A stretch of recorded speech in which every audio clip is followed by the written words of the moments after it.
Et toi, qu'est-ce qu'elle a, ta girl? Ma girl, c'est ma maman parce que je l'aime très fort. Alors ma girl, c'est ma meilleure amie parce qu'elle est vraiment super chiante.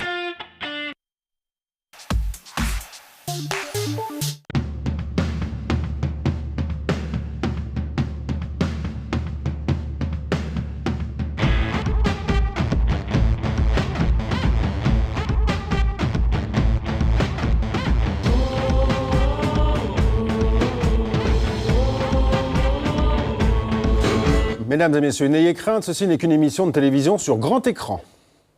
Quand j'entends silence, c'est ce moment où je prends une grande bouffée d'oxygène. Que ce soit lisse comme la peau de cul. Je demande combien déjà?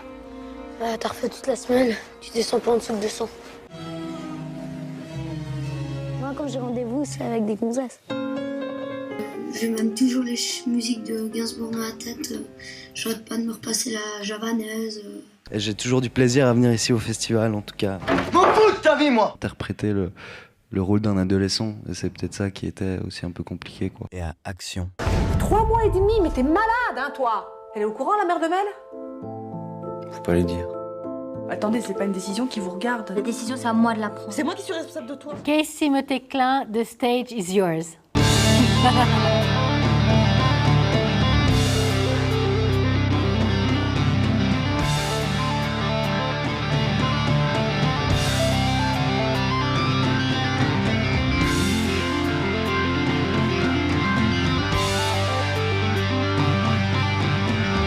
Casey, vous êtes le meilleur espoir du cinéma suisse. Au-delà du fait que le cinéma suisse a foutrement besoin d'espoir, c'est un rôle que vous tenez fermement. Depuis l'âge où vos camarades de classe, eux, se contentaient de courber et de baver sur les courbes de la petite blonde à la récréation. Et puis bon, vous les filles, on vous les sert sur un plateau. D'Isabelle Huppert à Léa Seydoux en passant par Mathilde Seigné et Sandrine Kiberlin, jeune homme, votre tableau de chasse a de quoi me faire pâlir. Quand la réalisatrice suisse Ursula Meyer vous a lancé sur le devant de l'écran avec le film Home en 2008, vous aviez à peine 10 ans. Moi, à 10 ans, je regardais Hélène et les garçons en mangeant mes crottes de nez. Et du nez, vous en avez. En moins d'une décennie, vous avez déjà prêté vos traits précoces au Gainsbourg en pleine croissance, au mauvais fils d'une mère ou à cet enfant d'en haut qui risque bien d'y rester, tout en haut. Mais pour l'instant, c'est le film Keeper qui sort demain, mais aussi le prochain Téchiné qui occupe vos journées. Pour la peine et pour me venger de votre talent, je vais te tutoyer jusqu'à la fin de ce portrait, Casey. Toi qui cites plus volontiers Voltaire que Booba en interview, toi qui voudrais jouer dans un James Bond, toi qui préfères les séries TV au long métrage une fois sur ton canapé, toi qui rêves de devenir adulte alors que tu réaliseras très vite qu'on ne l'est jamais vraiment, profite de ramasser les lauriers aux pieds des grands. Tu sais quoi? Mieux vaut être un gamin encore mineur qui a tout pour devenir un acteur majeur que l'inverse. Tu piges? Bon, allez, tu nous rejoins? Bonsoir, Casey. Bonsoir. Bonsoir Leila, bonsoir Fred. Bienvenue. Merci bien. Alors, Moi, j'ai tout de suite l'air très con, hein, parce que regarde comme il est sapé. T'as vu comme il est sapé? Non, c'est notre futur James Bond, en fait. je voulais Voilà. venir en training, hein, comme je vous ai dit, mais... Si j'avais su plus tôt, j'aurais mis une cravate. J'aurais mis des chaussures cirées aussi. Enfin... Non, mais c'est l'avant-première ce soir, Fred. Exactement. Ah, ouais, voilà. c'est vrai. Avant-première de Keeper, ouais. Voilà. Grand moment. En fait, on a l'habitude, au bout de quelques avant-premières. On n'a jamais vraiment l'habitude, hein. On a toujours du stress parce qu'on veut bien faire et du coup, non, on n'attrape jamais vraiment l'habitude. Alors, moi, je suis allé voir un tout petit peu sur vos réseaux sociaux. Sur vos réseaux sociaux, évidemment, il y a toute cette promotion de Keeper, mais il y a aussi d'autres choses. Je me suis promené, j'ai osé, et c'est droit dans le mur. Ce soir, je me prends le mur de Casey Motéclin. Vous et moi, nous avons 42 amis en commun. Parmi eux, Philippe Morax, John Deere, Fatih Derder, la petite fille d'Henri Dess et Frédéric Recrozio. Vous souriez parfois sur les photos et vous arrivez à frimer même sous un bob. Vous aimez le festival de Locarno, les Ferrero Rocher, Jamel Debbouze, Gucci, Nike, Mélanie Laurent, les Caracs, votre propre film, Puy, Paris, Golden Moustache, Banksy, GTA V, La vérité de l'amour et le Père Noël. Vous n'aimez pas quand une journaliste vous somme de retourner à l'école, vos potes vous les appelez vos frates, vous faites tout pour prendre du muscle et ça vous réussit, vous priez ici, ici et ici, vous dites fuck au système et vous soutenez des ténors du rap. Sur la tête de mon bob, je suis prêt à étendre mon empire. Je suis dans l'ascenseur de cristal, prochain arrêt, le dernier étage du building, bureau du PDG. Oh mon Dieu. Alors, vous imaginez qu'on pouvait retrouver tout ça? Bah, j'avais des fuites, alors j'étais préparé, oui, mais je suis assez étonné de votre travail d'investigation, je dois avouer. C'est plutôt pas mal, ouais. Alors au final, sur les réseaux, vous êtes un adolescent normal. Il n'y a pas de... Oui, avant, mais c'est vrai qu'il faudrait que je recrée un Facebook parce que j'ai encore beaucoup de choses d'avant, mais maintenant... C'est quoi? C'est qu'il faudrait trier, enlever un petit peu les choses Ouais, un peu les choses, disons, comme... C'est quoi qu'il faudrait enlever? Par exemple, c'est des vieilles choses d'adolescent quand on croit avoir tout compris à la vie. Non, c'est vrai que maintenant, j'essaie vraiment d'avoir un Facebook propre qui ressemble à mon image. C'est vrai que malgré tout, on est obligé de... Je suis pas encore un personnage réellement public, quoi, mais... Mais je me suis promené sur la page publique. Finalement, elle n'est pas non plus mise à jour énormément. Non, mais ça, c'est pas moi qui gère. Et je sais pas qui c'est qui fait ça. Et, je suis tombé également dessus. Et voilà, mais c'est pas un truc mis à jour, non, en effet. Du coup, est-ce que vous réfléchissez quand vous postez quelque chose? C'est-à-dire qu'aujourd'hui, vous bien mettez sûr, des choses en tant qu'acteur? Bah ouais, c'est vrai que j'ai réfléchi tout ça. Je me suis dit, c'est vrai qu'il faut quand même que je soigne ma page Facebook et que j'essaye de mettre tout ce qui est d'actualité. Et à chaque fois qu'il y a un nouveau truc, que ce soit un article, que ce soit... On vous l'a dit ou c'est vous qui l'avez? Non, c'est en voyant ce que font les autres personnes publiques, je me dis, il faut que... Donc il faut mettre les choses officielles, il faut mettre des belles photos, il faut mettre les choses qui vous rendent hommage. Mettre des bons et enlever textes, un tout petit peu ce qui fait de vous encore une sorte d'adolescent normal, quoi. Mais qu'est-ce si vous acceptez tout le monde comme Non, ami? avant j'acceptais. Il m'a pas accepté. Hein. Ça fait 3 jours que je lui ai fait une demande, il m'a pas accepté. On verra après. Il fait assez peur en fait. Ce qui fait que j'ai quand même pu aller fouiller un petit peu plus bas. Parce que ça date de 2014. En fait, je pense que quand vous m'acceptez aussi. pas, vous voyez plus les vieux trucs. Sinon, si vous m'acceptez, j'ai tous les nouveaux trucs et les vieux trucs sont vraiment très très bons. Alors, il faut changer, ne plus que ce soit plus public. Dans le fond, si Fred a pu le voir, c'est que c'est public. Ouais, c'est ça. Ouais. Donc c'est un peu inquiétant. Mais est-ce que les réseaux sociaux, finalement, c'est aussi une manière de rentrer en contact avec son public qu'on peut pas... Oui, bien sûr qu'on peut pas voir. Oui, c'est une manière d'élargir le réseau, quoi. Je peux pas le faire juste en parlant comme ça, quoi. Donc. Bien sûr, et puis oui, ça touche surtout et notamment les jeunes, quoi, les réseaux sociaux. Donc c'est aussi important de montrer aux jeunes, si je puis dire, c'est un peu prétentieux de dire ça, mais le bon exemple à mon âge, quoi. Parce que je suis jeune et j'essaye de montrer un bon exemple pour les jeunes, même si je suis pas, je suis pas. C'est quoi le bon exemple ? Le bon exemple, c'est quoi? C'est de garder les pieds sur terre et puis d'avoir des ambitions, des rêves. Moi, mon rêve pour le moment, je le vis à 100%, donc je suis content, quoi. Et j'espère que mes amis et les jeunes peuvent faire de même. Alors vous le vivez à 100% parce que vous êtes là parce qu'il y a un film qui sort, un nouveau, qui s'appelle Keeper. On en parle tout de suite après le jingle et un petit bout de bande-annonce.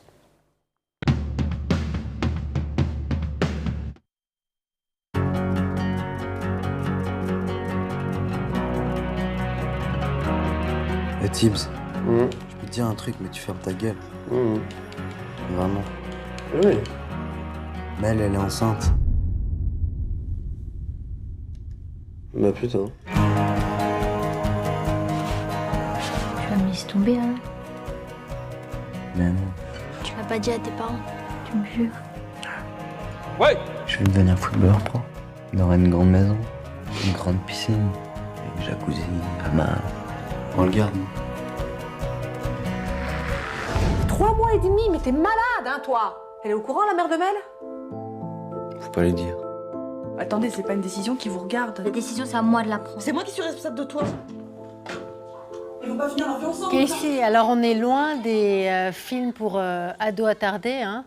C'est quand même une problématique assez lourde qui peut effectivement arriver à tout le monde, jeune. Alors, finalement, qu'est-ce qui vous amène à accepter ou aller vers des rôles comme ça? Disons que pour ce film-là, en tout cas, c'est particulier parce que c'était un film basé sur l'impro, donc on n'avait pas du tout reçu de scénario. Et c'était vraiment basé sur la confiance du réalisateur et la confiance des agents de chacun, quoi. Donc, Guillaume Sénez, qui a déjà réalisé des courts-métrages auparavant, travaillait de la même manière que sur Keeper. Et voilà, c'était une bonne manière de travailler. Et on est arrivé là avec la confiance, quoi. Et c'est vrai que c'est un peu... c'est du film social, quoi. Et c'est presque du film politique. Je sais pas si on peut vraiment dire ça, quoi. Mais ça touche beaucoup de jeunes et ça peut toucher beaucoup de jeunes, quoi. Donc c'est important de parler d'un sujet comme ça. Après, c'est vrai que le problème avec ce film, c'était qu'on se dise est-ce que c'est du déjà vu ou pas. Et Guillaume Sénez avait voulu vraiment faire autre chose avec ce sujet-là et montrer le point de vue d'un homme, parler de ce que peut ressentir un homme dans cette situation. C'est clair que la femme, il y a beaucoup de choses à raconter dans une grossesse, surtout précoce comme celle-ci.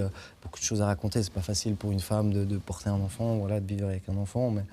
Mais l'homme, lui, n'a aucun droit de décision sur Mais vous l'avez vraiment ressenti dans ce film, en étant confronté? Parce qu'après, avec l'expérience, c'est une chose. Vous êtes encore jeune. Vous avez pu vraiment ressentir ce qui aurait pu se passer si éventuellement... On fait comment pour se mettre dans un rôle comme ça? J'ai envie de dire, c'était moins... Je sais pas si c'est juste dire ça, mais c'était moins du travail d'incarnation. C'était vraiment plus... C'était vraiment être soi-même, quoi. Et du ressenti, un jeune adolescent insouciant comme je le suis, quoi. Donc il fallait vraiment être libre. Et l'impro faisait justement que ça donnait un côté très naturel, quoi. C'est qu'on était libre de parler avec notre langage, nos expressions de jeunes, quoi. Et ça se ressent dans le film, j'ai l'impression. Ouais. Il y avait une entente entre partenaires qui était très important pour vraiment qu'on y croit, quoi, pour qu'on forme un couple. Alors, votre personnage dans le film garde l'enfant? Ouais. Enfin, il veut. Poser la question. Ouais. Vous êtes posé, vous, la question, si vous le viviez? On arrive à le faire quand on s'immerge comme ça dans un film, dans une histoire, est-ce qu'on arrive à se poser soi-même la question? Je me la suis posé la question et quand je prends du recul et que j'y pense, c'est vrai que c'est difficile, mais j'hésite quand même quand je me la pose dans ma tête. Je me dis, est-ce que je le garderai ou pas? Et c'est vrai que c'est compliqué, quoi.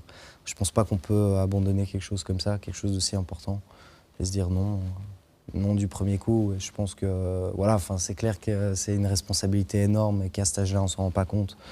Mais je pense que j'y réfléchirai à 2 fois avant de dire non, quoi. Ici, quand on parle d'improvisation, dans un film, tout est normalement minuté, paramétré, tout est vraiment sous contrôle. Alors comment ça se passe l'improvisation? On vous laisse faire, puis on attrape le moment? Ouais, c'est vraiment au niveau du jeu, hein, c'est pas tout. Le film n'est pas entièrement fait d'improvisation, c'est vraiment au niveau du jeu. Il y a un scénario avec des dialogues et le but c'est vraiment d'arriver au dialogue par les chemins que nous donne entre guillemets le réalisateur. Après on a beaucoup de liberté, c'est très agréable. Mais est-ce que cette liberté elle est facile à gérer? Est-ce que c'est plus facile quand on vous dit voilà, vous pouvez exprimer les choses à votre manière plutôt qu'apprendre par cœur trop de pages? C'est là où l'entente entre chaque comédien est vraiment importante, quoi, je pense. C'est clair qu'il ne faut pas qu'il y ait de moments de blanc, il faut savoir quoi dire. Et il faut surtout, bien sûr, connaître ses personnages. Parce qu'on a quand même si on n'a pas lu le scénario, fait un travail en amont énorme avec le réalisateur pour vraiment connaître nos personnages par cœur, toutes les facettes du personnage. Et une fois qu'on connaît son personnage par cœur, c'est là où on peut être libre de faire ce qu'on veut, quoi. Et puis c'est Ursula Meyer qui vous a conseillé au réalisateur. Ça, c'est une chose, c'est chouette. C'est votre maman du cinéma, comme vous dites. Ouais. Ça, c'est une chose. Comment on fait pour accepter le film? Qu'est-ce qui fait qu'on va accepter un film ou non? Ce rôle, il est pour moi. Ouais, oui. Après, moi, je m'estime pas encore assez grand pour accepter les rôles ou non. Donc, je me base toujours vraiment sur la confiance de mon agent en général. Vous acceptez tout ce qu'on vous dit? Non, après, je lis bien sûr le scénario. Hein, et puis, si ça me plaît vraiment pas, je dis non. Mais j'ai rarement refusé des scénarios. Et puis, les scénarios sont déjà filtrés avant que je les reçoive, quoi. Donc, c'est un gros travail de mon agent de base. Et après, je les reçois et je vois au feeling si ça me plaît ou non, quoi. Alors vous le dites assez régulièrement en interview, vous rêvez de devenir adulte au sens civique du terme peut-être.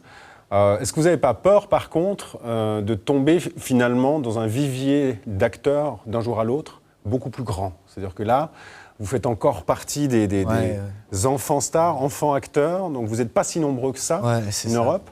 Tout d'un coup, vous allez passer du côté des acteurs adultes, et là, il y en a des jeunes. C'est clair que la concurrence me fait peur. Après, la concurrence peut être bonne également. Hein. Mais c'est clair que c'est une étape supérieure, quoi. Et c'est là où c'est ce passage justement de l'âge enfant-adolescent à l'âge adulte qui est décisif dans une carrière de comédien. Je pense que... Ouais, c'est vrai que ça me fait un peu peur. J'appréhende un peu ce moment où je vais commencer à jouer des rôles d'adulte, quoi. Puis c'est juste la manière aussi de jouer est différente, n'est pas pareille. Donc est-ce que j'y arriverai ? Je l'espère, mais je ne sais pas pour le moment, quoi. À rêver de devenir adulte, Casey, est-ce que vous n'avez pas l'impression d'avoir raté ou loupé une partie de votre enfance? Non, parce que je m'adapte en fait à tout milieu et ça ne me dérange pas d'être autant avec des adultes. Et je peux retourner avec mes potes de mon âge après. Faire la fête. Ouais. J'ai fait les 400 coups, peut-être pas au centre-ville, mais je les ai faits et voilà, j'ai bien profité. Maintenant, c'est vrai que je me dis de plus en plus, même si j'ai encore que 17 ans, que j'ai envie quand même de passer moins à l'âge adulte, être plus... voilà, je vois moins mes potes. Bon, Casey sera le prochain James Bond, hein, il est habillé. Voilà, tout cas, vestimentairement parlant.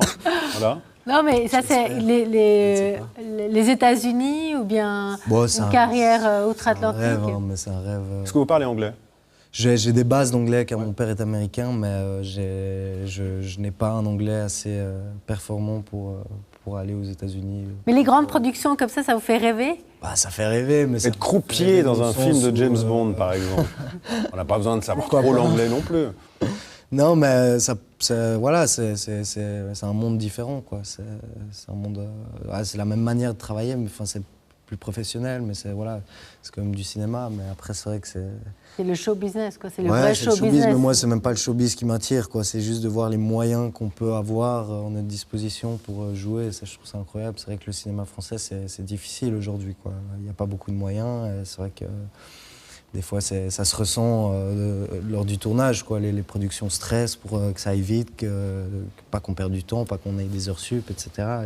C'est vrai que je pense que dans le cinéma américain, c'est peut-être plus tranquille à ce niveau-là, quoi. Vous avez déjà fait beaucoup de choses. Est-ce que vous avez des rêves de réalisateur, de style de film? J'aimerais bien réaliser, ouais, j'adorerais pouvoir réaliser. Réaliser, carrément, ouais. Dans le social, j'adorerais pouvoir réaliser du film d'auteur, après pas du gros blockbuster, ça m'intéresse pas. Mais ça, c'est fou, hein. Tous ceux qui jouent, qui aiment jouer, tout d'un coup ont envie de passer derrière. Qu'est-ce qui fait qu'on a envie de maîtriser, en fait, En tant qu'acteur, il y a une frustration de jouer uniquement? Non, ouais, peut-être, au fait. Mais c'est vrai que on a envie, en tant qu'acteur, on retranscrit quelque chose à travers l'écran. On veut faire passer un message aux spectateurs, quoi. Et c'est vrai que ce message-là, c'est le réalisateur qui l'invente. Donc c'est vrai qu'en tant qu'acteur, on a envie aussi d'inventer un message pour faire passer... Rapidement, un thème que vous rêveriez d'empoigner si vous étiez réalisateur un jour? James Bond, j'ai dit. Un thème comme ça. James Bond en Suisse romande, non? J'aimerais pas écrire du blockbuster, vraiment, non, ce serait plus du social, mais après, je sais pas, je suis encore trop jeune pour parler du social, peut-être. Comme ça me vient pas à l'esprit, mais ouais. Je vais faire une liaison magnifique. Est-ce que, quand vous jouez, vous avez l'impression de porter un masque? C'est un peu tiré par les cheveux. Oui. Non, parce que j'ai l'impression de tellement me mettre dans le personnage que je ressens plus moi-même à l'intérieur. Et entre action et coupé, c'est vraiment je suis la personne. Et c'est pas Casey qui joue la personne, c'est vraiment je suis le personnage, quoi. Donc j'ai pas l'impression de porter un masque. Non. Et nous, on a une chroniqueuse qui s'appelle Laetitia Chazot, qui prend des mots ou des situations dans la pop culture et qui essaye de faire une rétrospective de tout ce qu'on a connu avec ce mot-là. Et aujourd'hui, c'est le mot masque. Pop-up.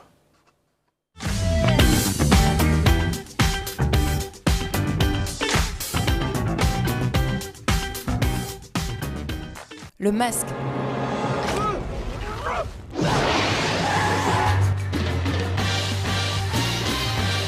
L'arme de celui qui ne veut pas être, l'arme de celui qui veut duper le monde ou le sauver.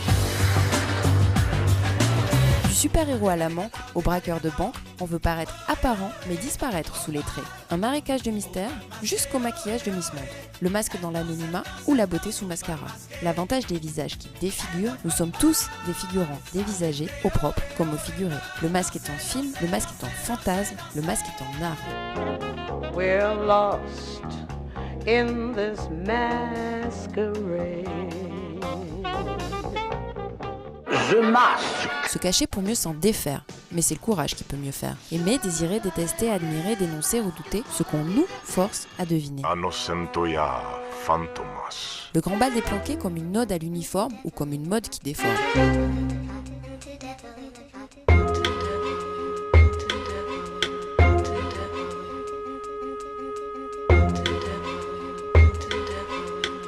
Le masque autorise à cracher, cacher, dire la vérité en se sachant, protéger, pour mieux le faire tomber. Dans les masques.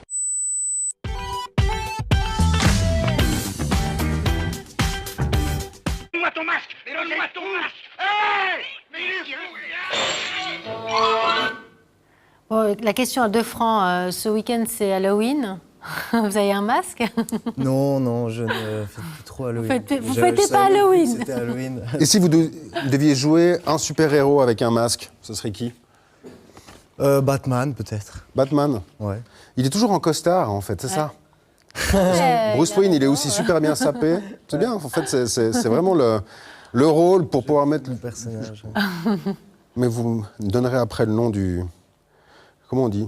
Non, mais parce que Fred déteste cirer ses chaussures. Mais je suis jaloux, hein, franchement. On va vous offrir ça pour Noël, Fred. Absolument pas. On va essayer de se faire sponsoriser par une marque de chaussures bien cirées. Hein, on le dit encore une fois, j'aimerais bien être sponsorisé par une marque de chaussures bien cirées. Voilà. Message, pub. Voilà. Est-ce que vous avez le temps de regarder la presse avec votre... Oui, carrière. Ouais, bah, j'ai le temps. Si je voulais, j'aurais bien entendu le temps, mais après, c'est vrai que je suis pas un grand lecteur de presse. Est-ce que vous lisez le matin, des fois? Oui, c'est pas ma presse préférée, disons, mais... Ah bah, vous pouvez le dire directement à notre journaliste du matin, avec qui on est en duplex, juste après le jingle.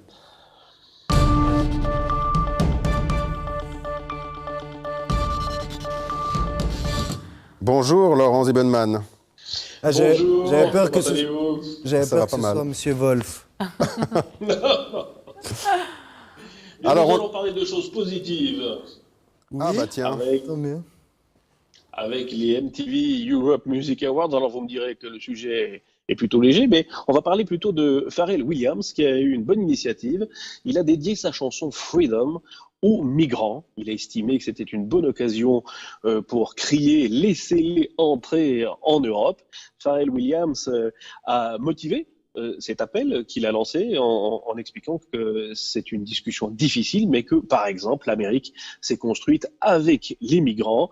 Rien n'aurait été possible sans eux. Il estime donc que l'Europe doit procéder de la même manière, laisser venir les migrants se réfugier chez nous. Et donc, pourquoi pas? C'était une bonne idée, en tout cas, que d'utiliser ces MTV Music Awards, Europe Music Awards, pour s'exprimer et pour faire passer un message, donc, en leur dédiant cette chanson qui s'appelle Freedom. Et si vous pensez que c'est aussi le rôle des artistes, des chanteurs de prendre un engagement? Bien sûr, de faire passer un message pour... les artistes et les chanteurs, c'est des exemples pour beaucoup de personnes. Hein. Pharrell Williams, il a des centaines et des centaines et des centaines de fans, des fachos, des gens peace. Et c'est vrai que pour ces gens-là, d'écouter leur idole, avoir une opinion, voilà, ils vont certainement, ça va leur faire réfléchir et ça va leur faire prendre une voix, quoi. Laurent, est-ce qu'il va profiter pour donner le revenu de ce morceau-là à cette cause-là ou pas? Alors, il n'en a pas parlé, il ne l'a pas révélé, peut-être le fera-t-il d'ailleurs discrètement. On sait qu'il y a beaucoup de stars qui font des dons en toute discrétion. C'est peut-être le cas de Pharrell Williams, en tout cas, il ne l'a pas révélé lors de ces MTV Europe Music Awards. Mais Laurent, moi j'ai juste une question. Si ça avait été un autre artiste que Pharrell qui avait fait cette déclaration, est-ce que vous en parleriez aujourd'hui, un artiste, un des autres, des MTV Video Awards? Non, il faut bien reconnaître que Pharrell Williams, c'est une star planétaire. Votre invité le disait il y a quelques instants. C'est quelqu'un qui, dès qu'il prend la parole, eh bien, est repris un peu partout à travers le monde. La preuve, même dans le matin. Merci. Laurent, merci beaucoup. Bonne soirée à vous. On vous souhaite une bonne soirée. À demain. À demain. Et puis, nous sommes allés aussi rencontrer, et ça c'est Katia Bellini qui est allée rencontrer un des chroniqueurs de Rouge FM. C'est assez rare que, moi en tout cas, je trouve les chroniqueurs assez intéressants et qui écrivent bien. On a la rencontre de Yann. Yann, est-ce que vous voyez qui c'est Yann? Yann tout court. Yann tout court, ouais. Je vais l'appeler Yann tout court, qui fait des chroniques sur Rouge FM tous les matins très très tôt. Je ne sais pas si vous vous levez tôt. Ça dépend quand, mais... On peut le retrouver sur Internet et c'est pas mal ce qu'il fait, puis ça marche plutôt bien. Et puis surtout, ça veut dire qu'on aime tout le monde, nous, sur Be Curious. C'est vrai? On parle alors, je ne suis pas certain. Mais c'est la rubrique C'est comment qu'on freine. Le chroniqueur Yann Marguet fait rigoler la Suisse romande tous les mercredis sur Rouge FM avec sa prise chère.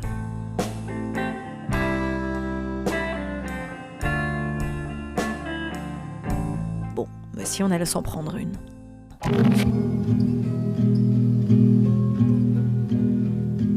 « 5h du mat, j'ai des frissons. Je claque des dents et je monte le son. Et surtout, je me gêne pas pour freiner carrément, parce qu'il faut pas déconner, à cette heure de la nuit, personne n'a envie de courir.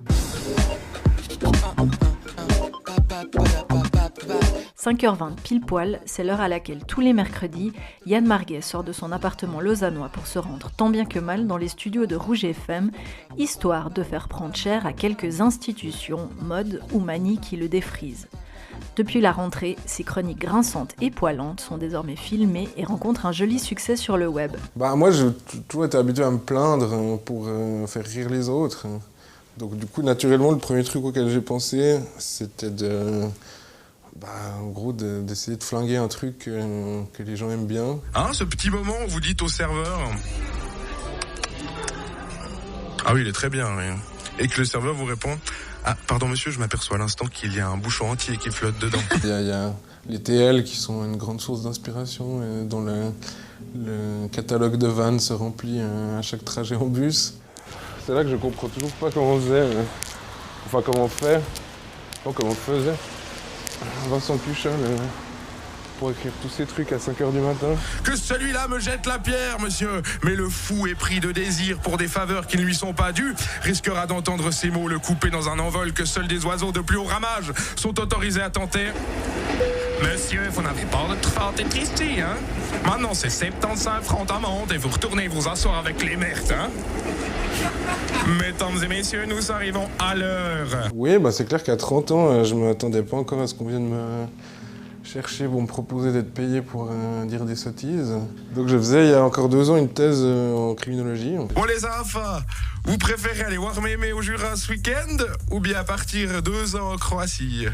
C'est à vous de choisir. 82 francs par personne le Lausanne-Tavannes aller-retour, j'ai regardé, hein.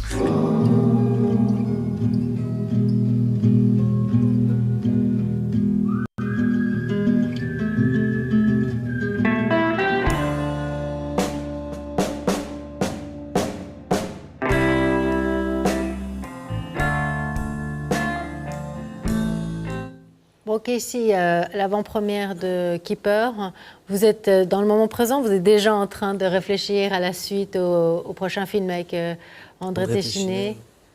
Un petit peu, ouais, mais j'ai hâte de voir ce film, quoi, parce que c'est vrai que d'avoir tourné avec André Téchiné, c'était une énorme opportunité.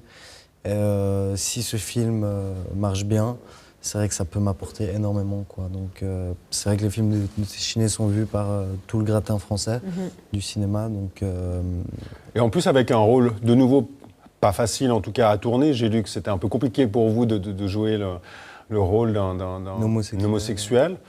Avec des scènes... Rappelons aussi que le film est inspiré du livre En finir non, avec Eddie Bellegueule. Non, c'est pas vrai alors. C'est pas vrai. C'est pas vrai? Je vous contredis. Non, c'est pas vrai. Ça a été dit en Suisse parce que je l'avais dit par erreur, mais je me suis bien informé pour finir non. Enfin, c'est ce que dit André Téchiné. Après, je sais pas. Peut-être que oui. En tout cas, ça a permis d'en causer très vite. Ouais. C'est ça. Manière peut-être de. Mais qu'est-ce que ça a changé dans le fond, un rôle comme ça, où on est de nouveau confronté? On s'ouvre. Ouais. On s'ouvre énormément sur la vie, quoi. Des barrières qui tombent? Ouais, bien sûr, ouais. En tant qu'hétéro... Et ça permet de confirmer qu'on est hétéro, c'est ça? Non? Comment? Et ça ouais, permet ça, oui. Ça, c'est pas... On sait jamais, hein. C'est vrai que c'est l'appréhension de me dire... Ce qu'il vous reste à faire, Fred. C'est vrai que j'ai déjà essayé. Scoop. C'est vrai que j'avais un peu cette appréhension de me dire est-ce que je vais aimer ou pas, mais dans ce cas-là, ça n'aurait pas été très grave. Je veux dire, j'ai aucun problème, j'ai plein d'amis gays, et voilà. Mais c'est vrai qu'en tant qu'hétéro, et très bon hétéro, ça n'a pas été facile. Et voilà, il fallait vraiment se lâcher, se libérer. Et j'ai eu beaucoup de discussions avec mon partenaire pour dire, voilà, nous deux, on est hétéros, on aime les femmes. On se met d'accord, il faut qu'on y aille à fond, quoi. Ouais. Et on s'en fout de ce que les gens pensent, on s'en fout de ce que nous, personnellement, on peut penser. Il faut qu'on y aille, quoi. Et si on veut avoir un bon film, tout le reste, on l'envoie bouler, quoi. Ok, sinon, on vous souhaite tout le meilleur pour ce soir, demain et toutes les années à venir. Moi, je suis toujours positive. Merci. Nous, on se revoit demain avec... C'est qui demain? Nicolas Bidot? Ah, c'est Nicolas Bidot. Voilà, qui représente la Suisse un peu dans le monde entier. Ouais.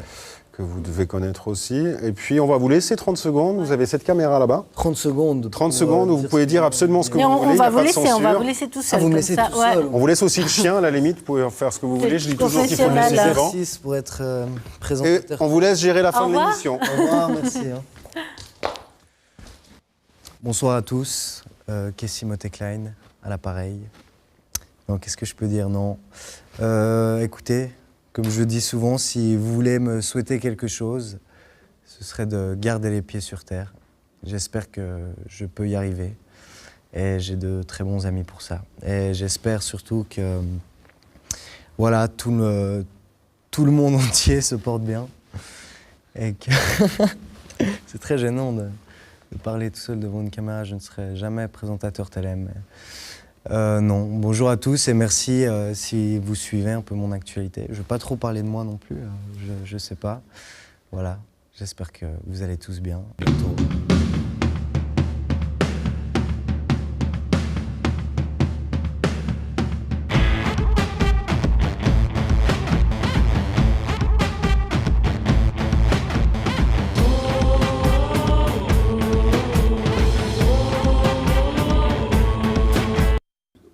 Monsieur Bidot, est-ce que Monsieur Senior Bidot va bien?